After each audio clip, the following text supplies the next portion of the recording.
요한계시록 강의 네 번째 시간 시작하겠습니다. 일곱 인, 일곱 나파, 일곱 대접. 이렇게 이제 심판이 진행이 될 때마다 그 사이에 막간, 틈, 여담이 존재한다고 말씀드렸습니다. 첫 번째 그 막간 그 여담은 7장에 기록되어 있었죠. 그 두 번째 여담이 10장과 11장에 기록되어 있습니다. 10장의 내용을 잠깐 보면은 두루마리를 요한이 이제 받아서 먹는 장면인데 5장에서 이 두루마리는 임봉되어 있었습니다. 그거를 이제 예수님께서 하나씩 어린 양, 죽음당 어린 양이 떼시는데 이제 10장에서는 이 두루마리가 펴놓인 작은 두루마리 이렇게 되어 있습니다. 펴져 있는. 그래서 임봉이 다 떼어져서 펴져 있는 작은 두루마리를 요한에게 주고 요한이 이제 그것을 먹고 입에는 달되 배에서 쓰다 뭐 이렇게 표현하지 않습니까? 근데 이거는 에스겔서 2장 8절에서 에스겔서 2장 8절에서 3장 3절에 나와 있는 두루마리 책이 있더라. 애가와 애곡 재앙의 말이 기록되었다. 내가 먹으니 그것이 내 입에서 달기가 꿀 같더라. 그랬더니 인자야 이스라엘 족속에 가서 내 말을 그들에게 고하라. 이게 이제 에스겔서에 나오는 말씀인데 그대로 이제 요한이 그 장면을 이 두루마리를 받아 먹는 장면으로 나오게 됩니다.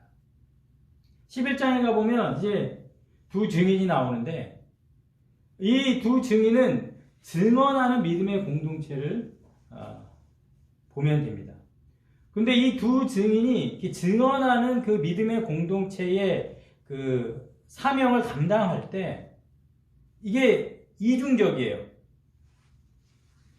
42달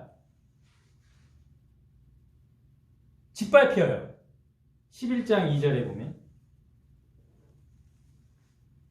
또 1260일 동안은 예언해요. 11장 3절. 이거는 같은 기간이거든요. 42달은 3년 반,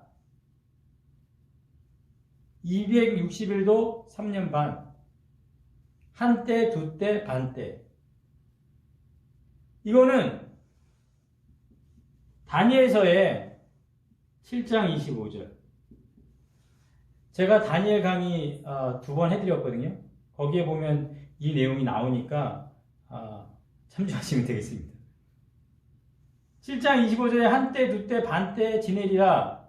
또 9장 27절에 다니엘서 1회의 절반. 또 12장 7절에 반드시 한때, 두때, 반때를 지나서 성도들의 권세가 다 깨지기까지. 자, 이 표현이 그대로 여기에 이방인의 뜰이 짓밟히리라. 그리고 1260일 동안 예언하리라. 이게 공존하고 있습니다. 그렇다면 이 공존하고 있는 장면을 11장 3절에서 13절에서 이렇게 표현해줘요. 증인들이 짐승에게 공격을 당하고 이 짐승이 증인들을 죽입니다. 그래서 그 증인들의 시체가 하나님이 생기를 불어넣을 때까지 큰 성의 길가에 내버려집니다. 42달 동안 짓밟히죠. 하지만 뭐합니까? 증인들은 예언합니다. 그래서 예언함으로 짓밟혀서 핍박을 받는 거죠. 자, 이 장면은 누구를 떠올립니까? 바로 예수님이 떠오르죠. 예수님과 이 증인들은 굉장히 흡사합니다. 예수님도 십자가에서 죽으시고 그리고 이 생기를 불어넣을 때까지 보면 3일 반이라는 표현이 요한계시록에 나옵니다. 그러니까 3일 만에 부활하신 그 예수님의 모습을 좀 더 확대해서 3일 반에 생기를 불어넣어서 3일 반 후에 하나님께로부터 생기가 그들 속에 들어가매 그들이 발로 일어서니 구경하는 자들이 크게 두려워하더라. 그러니까 증인들의 모습은 누구의 모습을 따르죠? 예수님의 모습을 따릅니다. 그래서 우리는 이제 11장 18절에 권면에 귀를 기울여야 되는데 요한계시록이 1부가 1장에서 11장이고 2부가 12장에서 22장까지입니다. 이렇게 크게 요한계시록이 나누어지는데 이 11장에 이제 거의 결론 부분에서 어떤 권면을 하냐면 이방인들이 분노함에 주의 진노가 내려 죽은 자를 심판하시며, 그러니까 반드시 이방인들이 42달 동안 이방인의 뜰을 42달 동안 짓밟히는 거기에 대해서 심판하신다. 하지만 증인들, 종선지자들과 성도들, 또 작은 자나 큰 자들이 주의 이름을 경외하는 자들, 다 증인이죠. 우리 예수 믿는 교회의 공동체, 증언하는 믿음의 공동체, 경외하는 자들에게 상을 주신대요.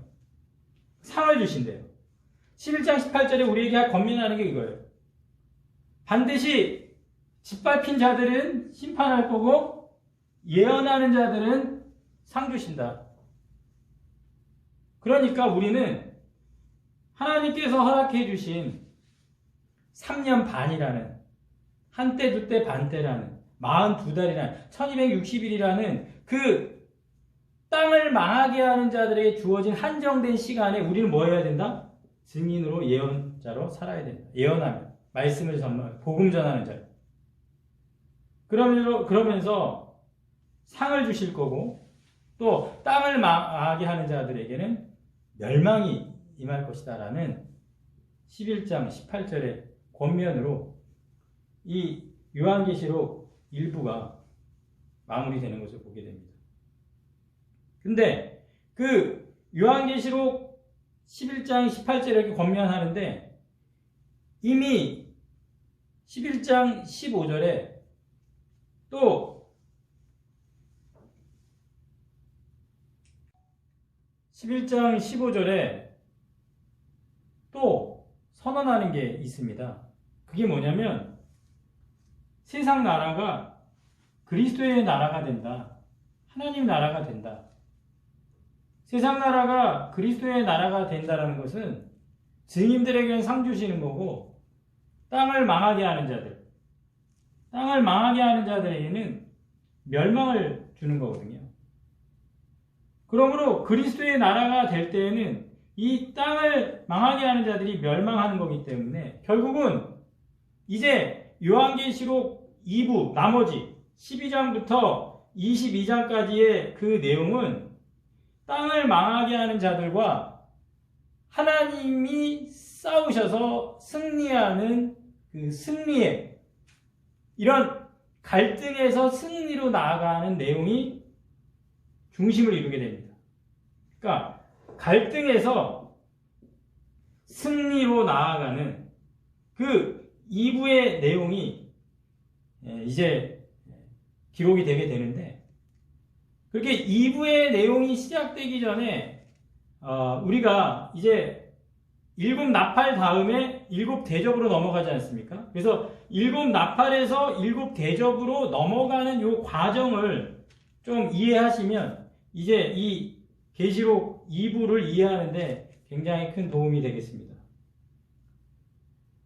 자, 7 나팔 중에 네 번째 나팔이 불어질 때 8장 12절에 넷째 천사가 나팔을 부니 8장 12절에 나팔을 붑니다.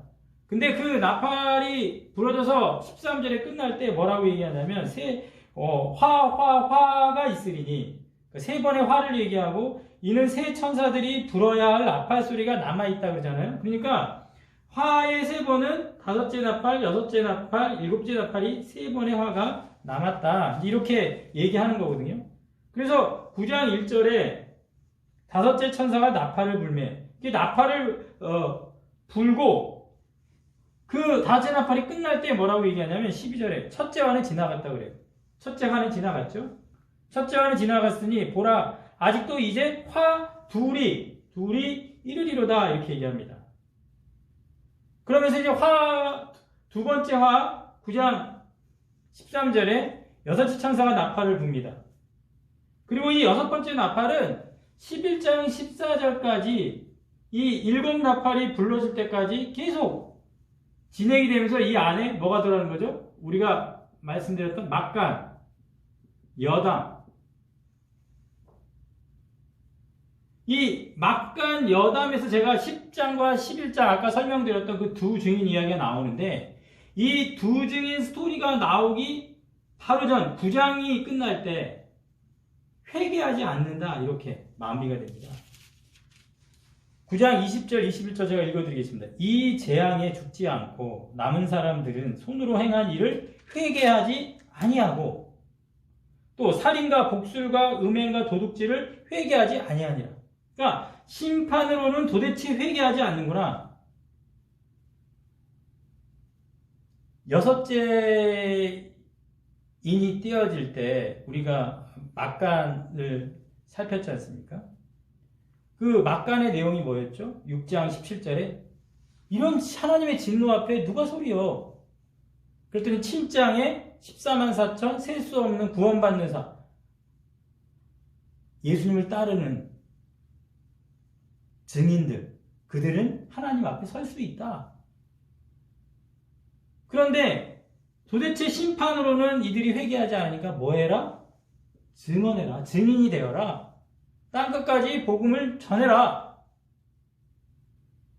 그런데 그 시간은 어떻게 했다고요? 한정되어 있다고요. 42달 짐승이 증인들을 죽이고 괴롭히고 짓밟히는 그 땅을 망하게 하는 자들은 3년 반이라는 시간이 한정되어 있다. 그 기간 동안 1260일 동안 너희들은 계속해서 말씀을 전하고 예언하고 복음을 전해라.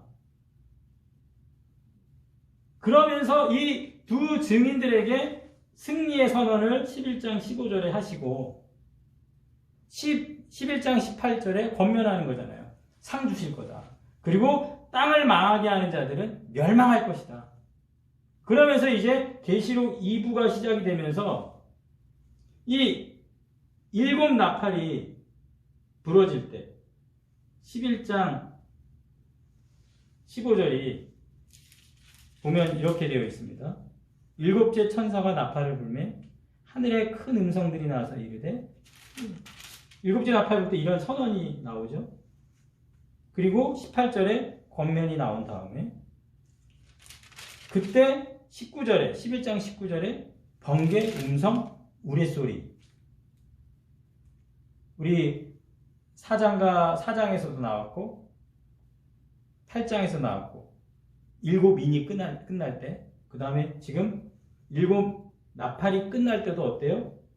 번개, 음성, 우레 또 나오죠. 그러니까 하나님의 심판은 일곱 인이 끝날 때, 일곱 나팔이 끝날 때 동일하게 하늘의 보좌에서부터 모든 것이 시작되고 있는 것이죠. 그리고부터 이제 계시록 12장부터 용, 사탄 13장에 짐승, 거짓 선지자 이들이 이제 소개가 되면서 땅을 망하게 하는 자들이 어떻게 멸망하는지 하나님의 승리가 이런 갈등 속에서 어떻게 승리로 나아가는지를 이제 요한계시록 2부는 우리에게 설명해주고 있는 것입니다. 계시록 이제 12장부터 22장 2부는 이런 갈등에서 승리로 이제 11장 19절 이제 일부가 끝나는 부분에서 이제 15장 4절까지 이 갈등과 승리, 땅을 망하게 한 자들을 향한 하나님의 어떤 승리를 이제 말씀해 주실 때 12장에 사탄이 등장을 합니다. 이거 옛 뱀이고 용이라고도 하는데 그 여자가 나오고 여자의 후손과의 어떤 그런 갈등, 그 창세기 3장 15절에 이미 예언되어 있던 뱀과 여자의 후손 간의 어떤 머리를 상하게 하고 발꿈치를 상하게 하고 그런 갈등의 어떤 상황들을 이 12장은 잘 묘사해주고 있습니다. 그리고 13장은 이제 바다에서 나온 짐승, 땅에서 나온 짐승이 이제 믿는 자들을, 여자의 후손들을 박해하는 그런 이제 예수님을 따르는, 여자의 후손 예수님을 따르는 자들을 향한 박해가 13장에 기록이 되어 있습니다. 이런 갈등이 아주 잘 12장과 13장에 묘사되어 있고, 그리고 14장과 15장에는 승리에 대해서 잘 또 묘사되어 있습니다. 시온산에서 그 어린 양과, 죽임당한 어린 양과 14만 4천의 어떤 그 장면이라든지, 또 세 천사가 그 복음과 심판을 선언하고, 또 이제 14장 끝부분에 보면 추수하는 또 이야기가 나오게 됩니다. 인자가 땅의 곡식을 이렇게 추수하는 장면이 나옵니다. 그 부분은 또 따로 자세하게 이제 설명 드리는 시간이 또 주어질 거니까. 그리고 또 15장에는 이제 승리의 노래. 15장 2절에서 4절에 보면 그런 승리의 노래가 이렇게 울려 퍼지게 됩니다. 12장, 13장, 14장, 15장 이렇게 갈등과 이렇게 승리에 대해서 묘사해 준 다음에, 그리고 나서 이제 일곱 대접을 시작을 할 때 우리가 잘 알고 있는 맞물림 기법, 일곱 인과 일곱 나팔이 이렇게 넘어갈 때도 이 맞물림 기법이 사용이 됐죠. 8장 1절에서 5절. 마찬가지로 일곱 나팔에서 일곱 대접으로 넘어갈 때도 이 맞물림 기법이 15장 1절에서 5절에 진행이 되게 됩니다. 15장 1절에 보면 이렇게 얘기합니다. 하늘에 크고 이상한 다른 이적을 보며 일곱 천사가 일곱 재앙을 가졌다. 일곱 재앙, 그러니까 일곱 대접을 말하는 거죠. 그것은 곧 마지막 재앙이다 이렇게 얘기합니다. 그리고 그 일곱 천사가 이제 하나님의 진노가 가득한 대접을 이제 전달하고 받게 됩니다. 이렇게 마지막 일곱 대접을 전달해 주는 장소가 어디입니까? 바로 그 하늘, 보좌. 그러니까 모든 심판은 이렇게 말물린 기법을 통해서 일곱 인이 일곱 나팔, 또 일곱 나팔이 일곱 대접, 이 모든 심판이 보좌에서 진행되는 것을 우리에게 보여줍니다. 그리고 이제 16장부터 일곱 대접이 이제 쏟아지게 되는데, 하나, 둘, 셋, 넷, 다섯, 여기 여섯, 여기 막간 여담이 없이 일곱 가지 한 번에 쭉 마지막 장이기 때문에 16장 12절 16절까지 진행이 되게 됩니다. 그래서 이제 일곱 인이 떼지면서 17장 1절에 뭐라고 되어 있냐면, 일곱 대접을 가진 일곱 천사 중 하나가 와서 내게 말하여 이르되 이리로 오라. 그러면서 그 음녀를 소개해 줍니다. 바벨론 대표하는. 이게 이제 17장에 등장을 하는데, 이 음녀 바벨론은 17장이 끝날 때 멸망을 합니다.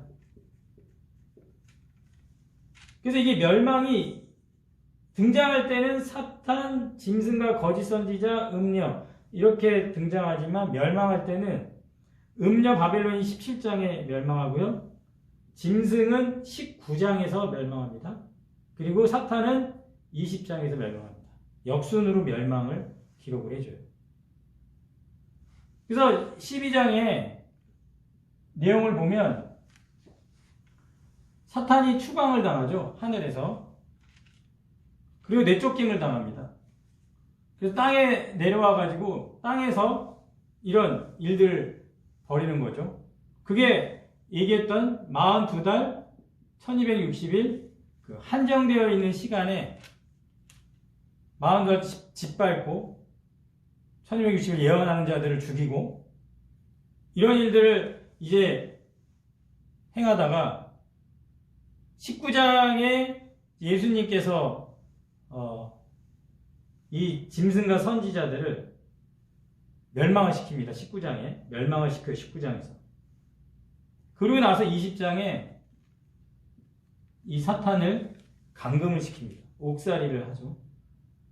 그게 이제 1000년 동안, 그래서 1000년 동안 이제 감금이 된다고 얘기하는데, 그 1000년 동안이라는 것은 이제 예수님을 따르는 자들이 그리스도와 함께 1000년 동안 왕노릇하리라.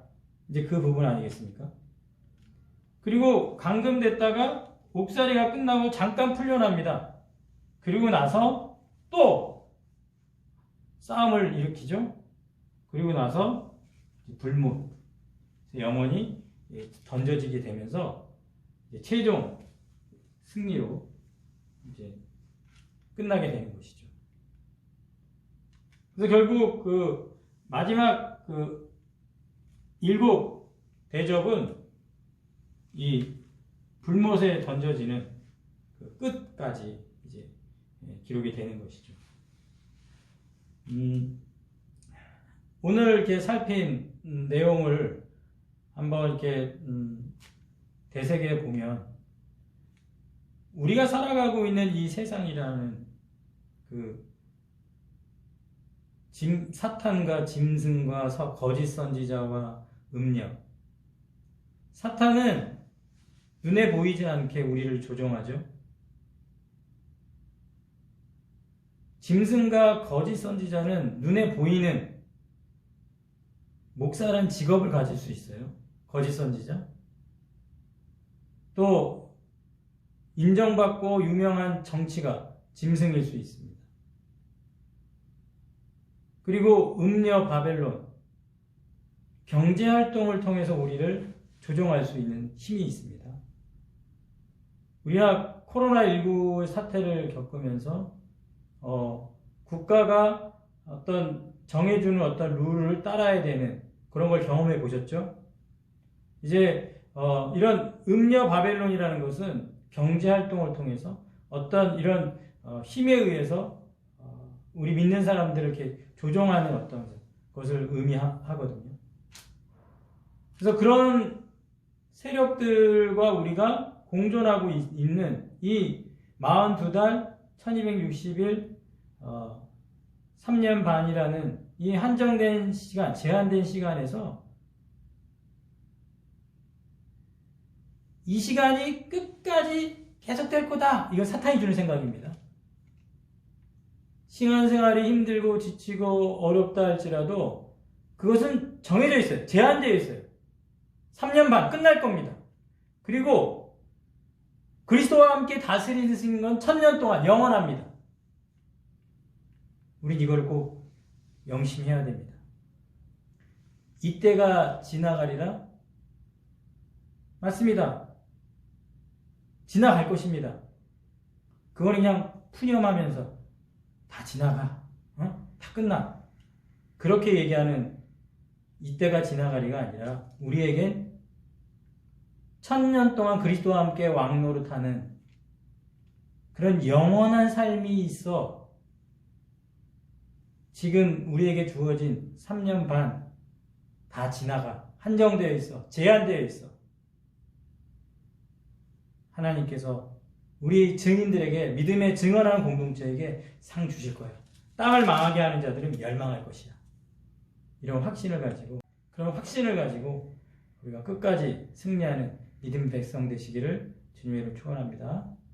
감사합니다.